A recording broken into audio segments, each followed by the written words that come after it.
లక్నో అలాగే హైదరాబాద్ జట్ల మధ్య బుధవారం జరిగిన మ్యాచ్లో లక్నో జట్టు 10 వికెట్ల తేడాతో ఘోరంగా ఓటమి పాలైపోయింది. అయితే ఒకానొక దశలో అసలు లక్నో బౌలర్లు బౌలింగ్ చేస్తున్నారా? లేకపోతే హైదరాబాద్ జట్టు ఆటగాళ్లు బ్యాట్స్మెన్స్ విజృంభించడానికి హెల్ప్ చేస్తున్నారా? అన్నంత డౌట్ కూడా వచ్చింది.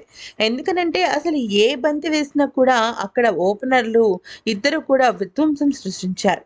కానీ మ్యాచ్ పూర్తయిన తర్వాత కేఎల్ రాహుల్‌కి మాత్రం చాలా అంటే చాలా తిట్ల దండన పడింది. అది ఎలాగా అంటే మ్యాచ్ పూర్తయిపోయిన తర్వాత లక్నో జట్టు ఫ్రాంచైజీ ఓనర్ సంజీవ్ గోయంకా చాలా అంటే చాలా హీటెడ్‌గా కోపంతో ఊగిపోతూ కేఎల్ రాహుల్‌ని తిట్టిపోయడం మొదలుపెట్టాడు.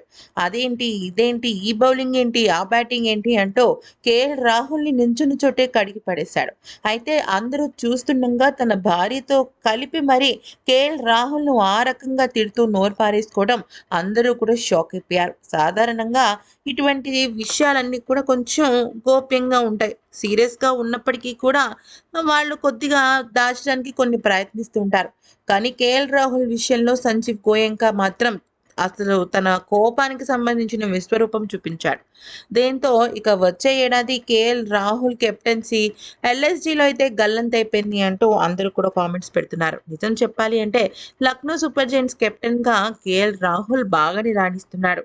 కాకపోతే ప్రత్యర్థి జట్లు బాగా బలంగా అవ్వడంతో కేఎల్ రాహుల్‌కైతే ఈ తిట్లు తప్పలేదు.